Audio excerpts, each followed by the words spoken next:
Go ahead over somebody because this thing right on time up in here. You go and bring that out. Yes, sir. So coming up on Sunday, we got everybody's favorite pagan holiday, Easter, Ishtar. Damn. So we're going to read in this book.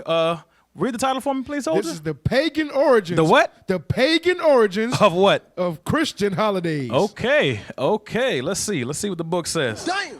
Chapter 6, Easter. Easter is perhaps the most prominent festival in the Christian religion. Mm-hmm. It's a movable feast that occurs on the Sunday after the vernal equinox. So they do it during the spring equinox.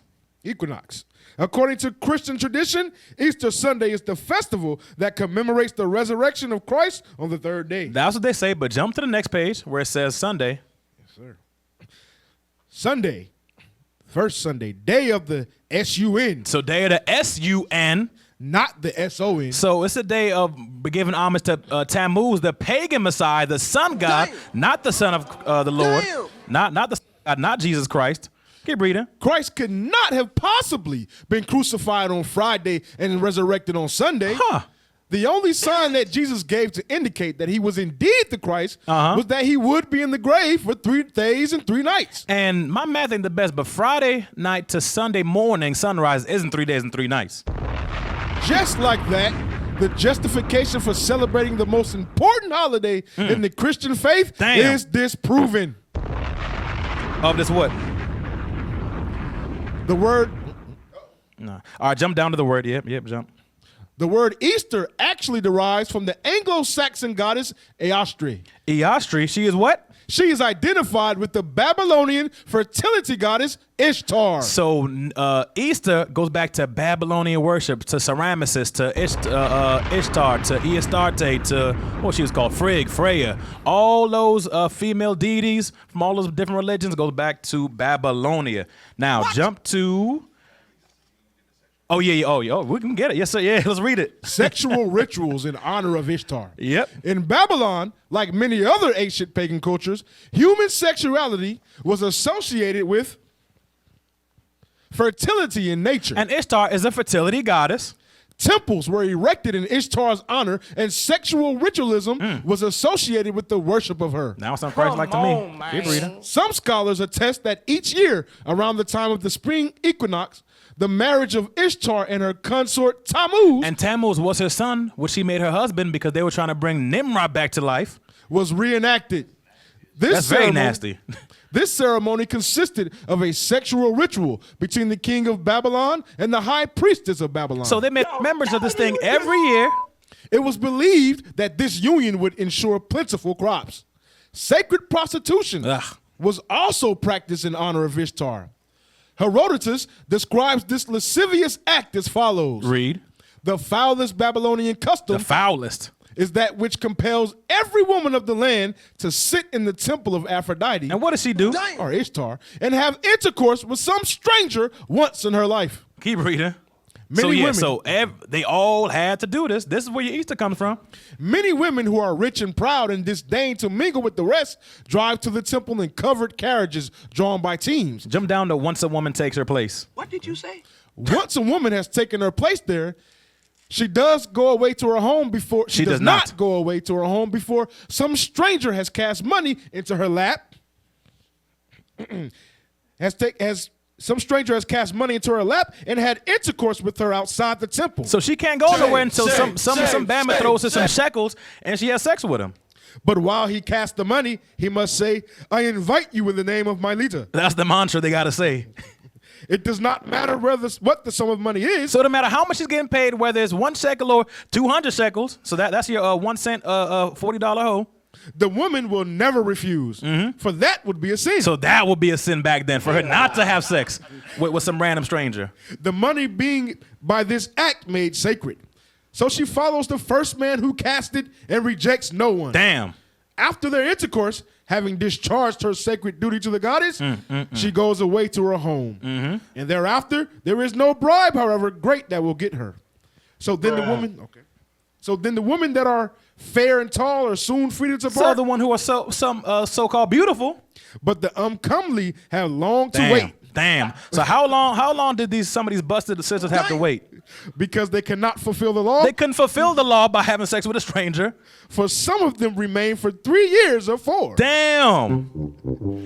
So, just like Ceramicus, she supposedly had sex with Tammuz during the spring equinox, and a child was born on December 25th. So the same sisters that did this at the temple, they had to sacrifice their children as well on December 25th. Okay, you got something? Right, yeah. Give me, I'm going to read this real quick. The goddess Diana reigns over nature, fertility, and childbirth. So that's the same spirit. Give me Acts 19. I'm going to show you something.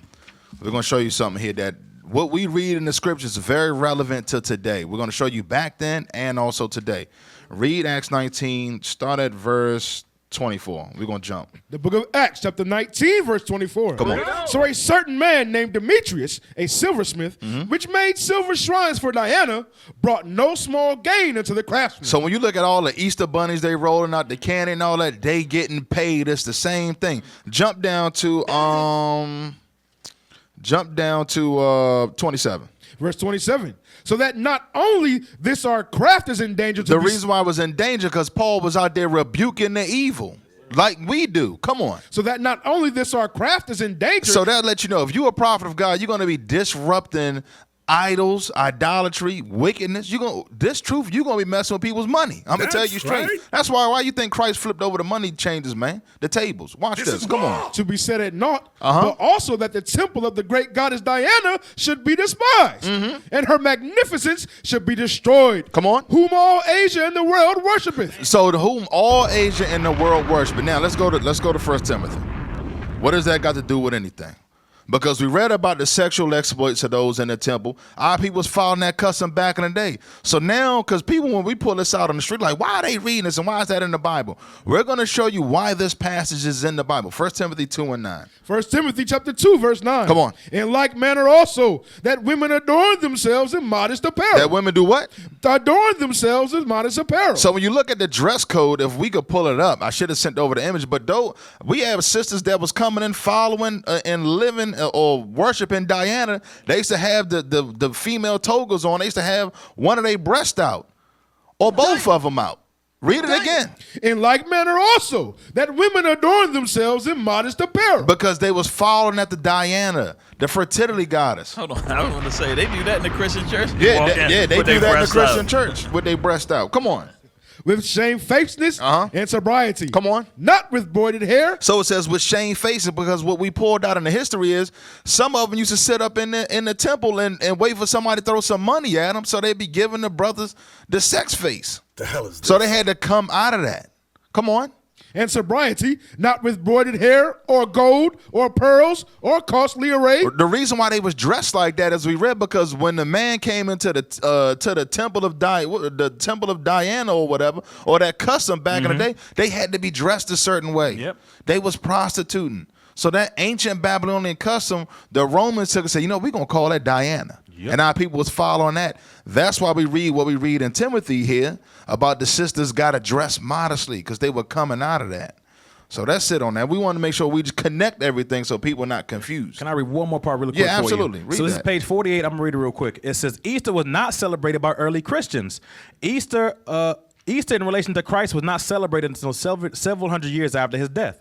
It was common practice of the Catholic Church to overtake the pagan days and rites in order to lure pagans in. The pagan Sunday was transformed into the Christian Sunday. Sunday and Easter are identical because Sundays, from the Catholic perspective, are simply the reoccurrence of Easter. The obvious problem with such a position is that stamping the name of Jesus on a pagan day does not in reality make the day Christian. On the contrary, those who observe Easter are simply continuing the pagan customs of antiquity. Damn. All them Bamas got cut. So you sitting up in there on Sunday, you just continuing on the pagan customs. That's all it is. Boy, ain't no way, boy. Damn. That's why you got to search the scriptures, man. And that's how you know the prophets of the Most High God on this earth. We in this building. That's right. That's right.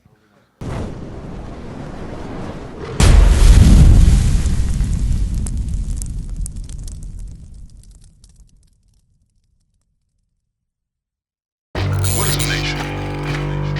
Nation is family. Nation is community. Nation is men leading by example. Nation is women's support. Nation is children with role models.